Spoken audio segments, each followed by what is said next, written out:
It's an upper mark. Upper mark. Open mark.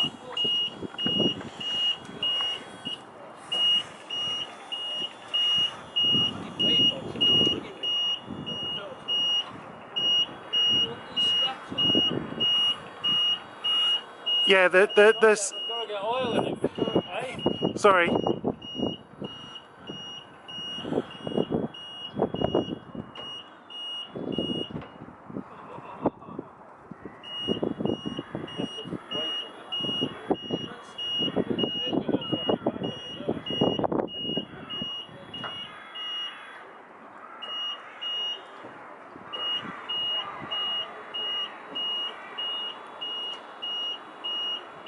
If you ain't going to wait on it, it'll just come off the coil inside.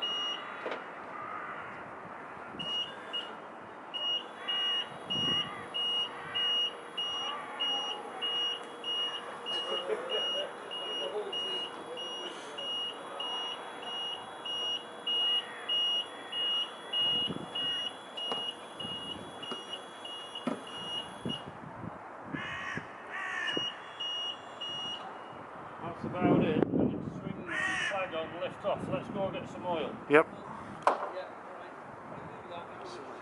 Right, find some A bucket then, and empty them. Right, so I'll just bring everybody up to speed. What's happening at the moment is it is 1827 and we've gone and bought some screen wash, like you do, because that was cheaper. We need the container, and that was cheapest way of getting 5 litre containers, believe it or not. So 2 for £4, and what we're going to use this for is going to empty that, and this is going to be used to contain the fuel from the Raycor fuel filters, because we need to empty the bowls of that because that's a bit dirty fuel and stuff inside. Change the fuel filter element and then refill them with fresh diesel. Obviously this is one of the fenders inside cleaned up, and Charlie's doing the splicing of the rope. I now have a working fridge. It's not, because Charlie can't find Sunliner. So in here is the fridge that I couldn't use before, which is extremely large, and it's also got a freezer compartment as well, as you can see, which is nice and cold, good. And you'll see that this is like a domestic size fridge. Now, if you know about boat fridges, you're used to having the little sort of, you know, Waco ones down here, you know how much they cost. So imagine how much one of these new would have cost.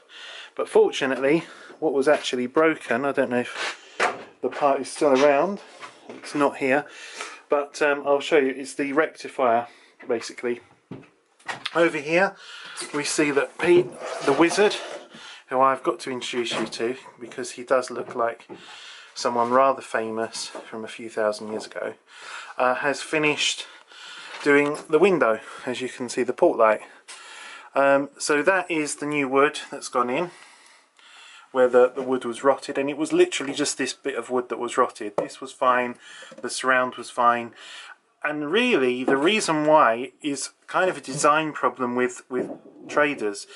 You have this recessed port light, but you have a fiberglass sort of gel coated finish around the recess, if you can imagine, on the outside, this white part, and that comes in to join up with the gasket of the port light, but it's only 4mm thick, so obviously and that's jagged, it's not a smooth, super smooth surface, so you're absolutely 100% reliant on whatever sealant you've got to bond with that 4mm to prevent any leaking. So what we've done is we've used some Sikaflex, which I know some people will frown upon it because obviously it's a high adhesive if that needed to come out. But the reason why we did that is because that was what was there before.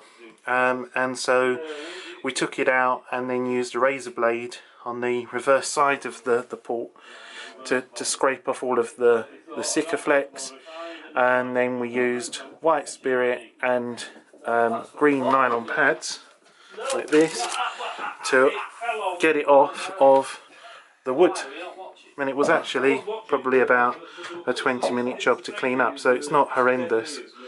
And then once the new stuff was put on, which I did cook up and got black instead of white, but hey ho, then where it had come round here, just use white spirit again while it's still wet, and you have a perfect edge.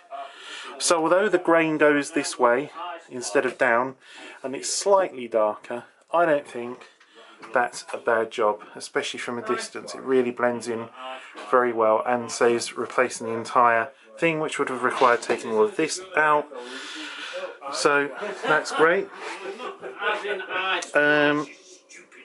Let's come and see here. He has an iPhone, so he eye splices. This is Pete the Wizard, who has done a grand job, as I was explaining on the port light. I'm glad you're pleased with it. Yeah, it's great. It's raining and it's not leaking, so that's a good job.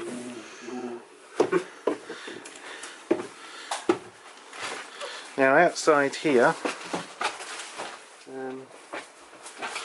I can't really take you out because it is raining, but oops, here is the building site.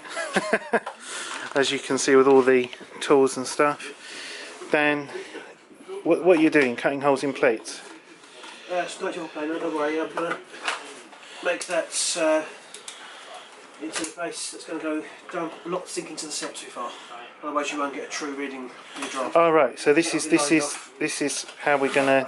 There's the line, and then we're gonna. The kiln, make multiple measurements, and then I'll check the depth by going along the bottom to make sure this hasn't sunk too far into it. Yep. And then after that, I'll mark this with clips. Yeah. I'll know the highest point, and that's it. Right. It's direct measurements, can't go wrong with it. Yep. No. So over here we've got, this is our teak cleaner that we're going to do at some point. This is the broken bit I was talking about out of the fridge. The camera will focus on it. So that is what went wrong, and now we've got another one and it's working. Some of this is just general stuff. Some of this I need. This is like a spill kit for the diesel, so I'll take that down because we're going to be dealing with that right now. Jet wash, paper towels, cover for the rib, cover for the tourniquet cover for the fly bridge that we've taken off. So as I say, it's pouring with rain outside, so I'll take what there. Out there for the night. Yeah, I'm sure no one's gonna. Yeah, it's a secure. New ratchet straps hold the rib down. Various cleaning supplies, as ever it is in Plymouth. Every time I've sort of been here, it's raining. But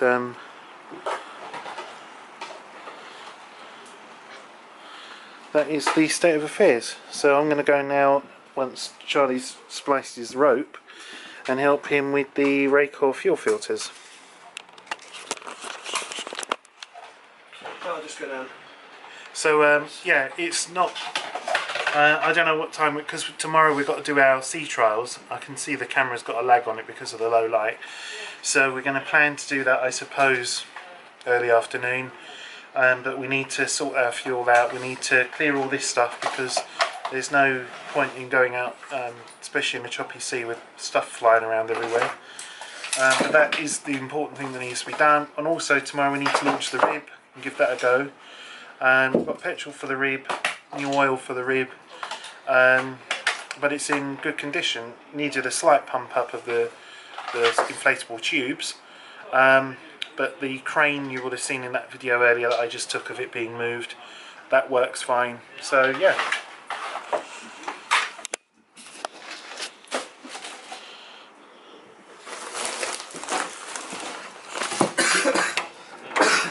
It's the centre one you want, not the right, not the left, you want the centre one. Now we'll start with the centre one. So you pull back left and right, look at the rope, any one, it doesn't matter, you just open one up, get the centre one. You always have to work in and away, never out and back in.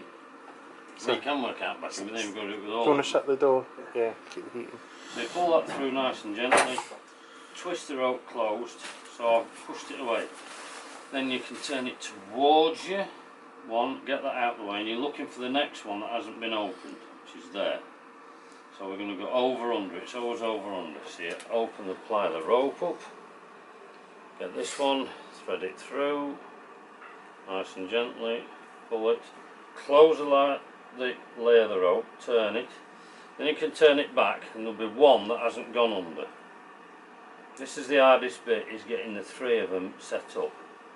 So we've gone under that one, gone under that one, so it'll be crossing over and coming out of that one. Once you've got these three done, it's ever so easy after here, because you're just repeating and following the rope round.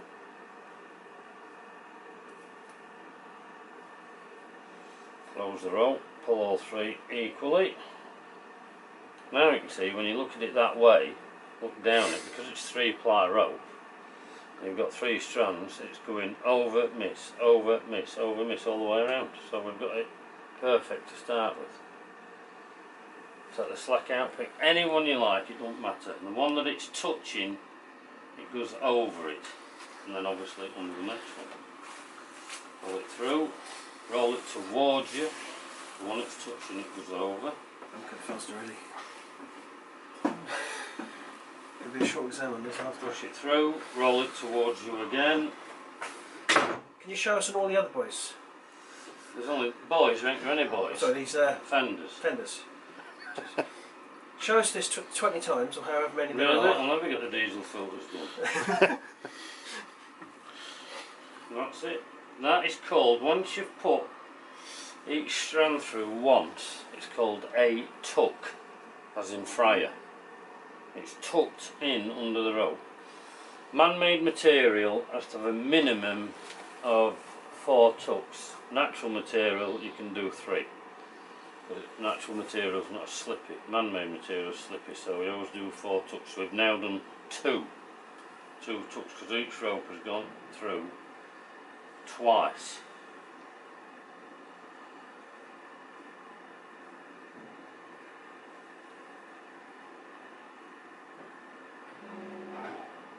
So this will be the 3rd tuck. So 1 more for each one. And it's about completed. So you close the rope, Dive first thing in the morning. pull the excess Okay. through, pull it back on itself on each one. I think Close if I the go light. in tonight and see lights will be shining. Just got to and do stuff. that once more. Yeah. Hold still. Don't want to be too late on Saturday because it's Saturday, people will be around. Well, we're sailing tomorrow, we're going to sea. That's what you said. So you need to do your stuff in the morning. Early. We need to do the rib in the morning. Yep. We need to test the anchor in the morning before we sail. Get that down and back up and make sure everything's right. Wait till I'm back for it. We need to get that life raft secured Oh, in the morning. I found one of them recently as well. yeah? Same time I found that gold cross on the Kiara, I found a Right, that's it complete.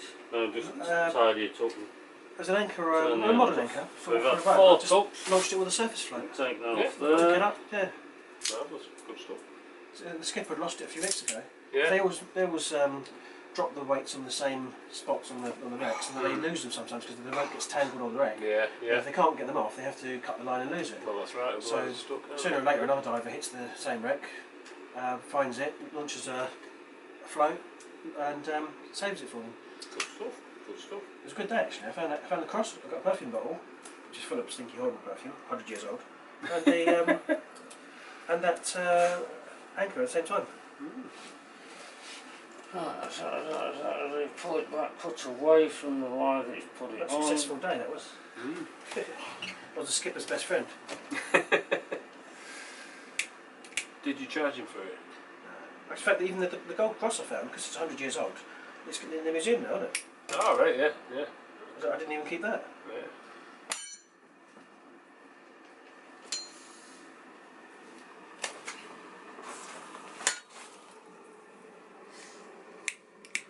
There's only little, but it's got a history attached to it because it was Australians in the trenches in World War One. Oh, right, yeah. They were going back to Australia with the Chiara, and the Chiara got torpedoed. So That's quite the hold was full of all kinds of things like that. So, so as far as I'm concerned, it doesn't belong to me. It really belongs to the museum, doesn't it? This sort of thing. Yeah. Well, loads of perfume bottles and stuff. You keep that, but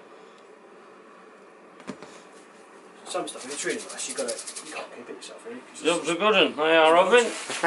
All your filters spliced on, back spliced at the other end, one indie fender. Now, of course, this is going to look great. Brian kindly cleaned all the fenders for you, on the port side anyway, and that's one with the new fender painter line on. Yeah. Now, of course, you're going to have to do all the rest of them, because this is going to look great and the rest of them look shitty. That looks very professional. That's because it's been done by a He professional. must have done it before. It's the first time I've done it today. I've not done that before today. Never. Of course not. Right, fuel. It's Put my gear get away. elements and filters and down in the engine room. To its owner. Thank you very much.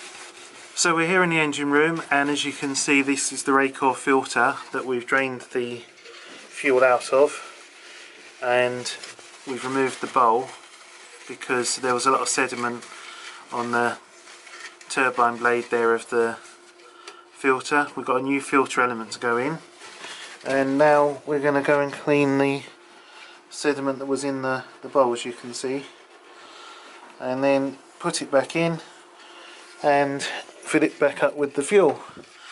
That's the easy one, and as you know for regular viewers, the other one's way over there, so that's going to be the more challenging thing. And guess who's going to be over there doing it? Oh yes, the Yorkshire Gigolo.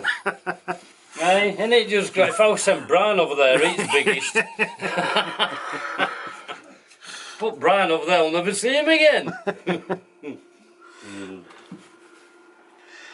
So yeah, that fuel filter over there never used to be there. I don't know why it was moved, because there's the previous fixings for it just there, as you can see next to that. So obviously some work's been done. Right, Brian. New filter, please. He's got his hands full, I've got the camera. New filter and new O-ring.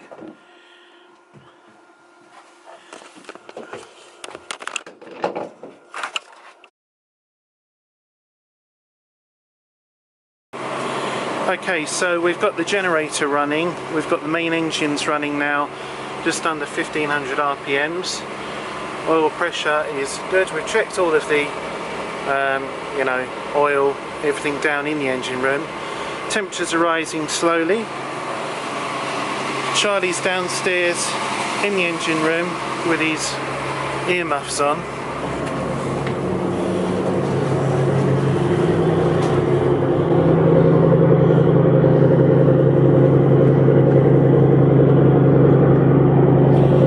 I appreciate you can't see much.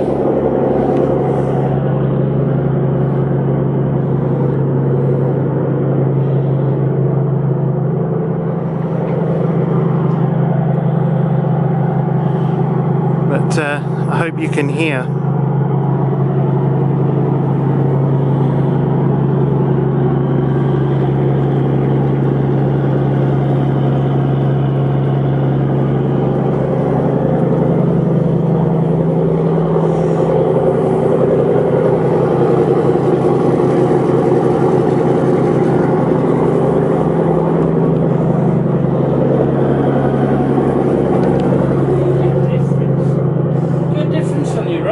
Yeah. That's amazing, isn't it? Three big. I never thought they'd come up as good as that, Robin. You remember those green ropes? This is us. That's after hand clean as well. Hand clean, and then in the washing machines here with some Daz. Right, everything's to the good. Right. Everything's to the good in there. The thermostats haven't opened yet, so No. the engines are still cold and the header tanks aren't warm through. No. We need to keep them running and make sure they do. Yeah. If they are both open up and header tanks get warm through, then we know thermostats are working alright and we're good to go in the morning. Yep, okay. I'm well impressed with them, right? I'm more impressed with them than I am with engines. Well, yeah, well, I did all the work on the ropes. Really? Don't know engines sound good. They do. That's why I'm with the horsepower.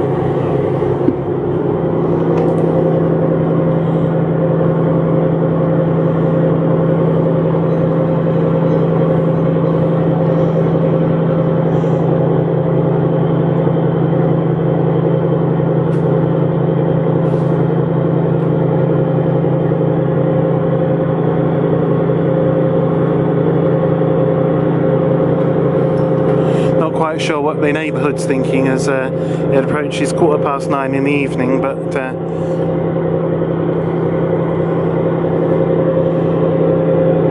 this isn't the Norfolk Broads. So you know when people run their engines on the Norfolk Broads for hot water for a shower, this is a little bit different, a bit more sort of safety critical to make sure they're actually working, set for our trials tomorrow. Let's just come and double check some things here. You can see that our water temperature is slowly rising.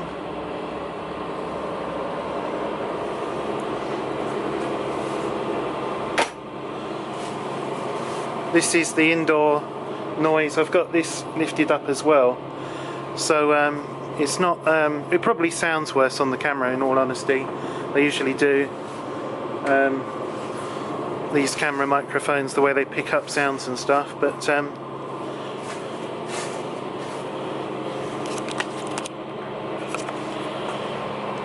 we haven't stopped for any food today or anything. It's now, as I said, 9:15 in the evening. No food has been had, but this is what you need to do. Goodness knows how we're going to get this boat literally ship shape for tomorrow and our planned departure. But we'll get there. But I'm looking forward to getting her out into the actual sea, underway, under power, you know, and taking her right up to her top speed and finding out what that is, how the engines run flat out for extended period. So yeah, this is what most people do when they buy a boat. Before they buy the boat, they do this. They have, you know, a proper engineer come on board and do a proper sea trial and tell them what's going on. But this is what we're doing here. Look at the state of the place. Yeah, that's what I was just saying. You know, we've got to get this ship shape for tomorrow. All the stuff out there will be rolling off into the sea otherwise. And all this lot will be going everywhere, including you. We'll have to strap Robin down. We ain't got any straps big enough, have we?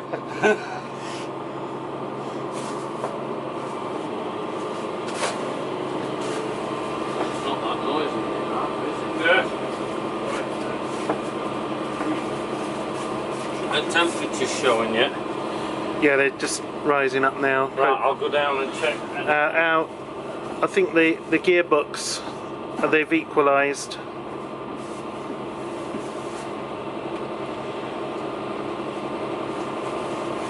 Obviously we're running out of gear.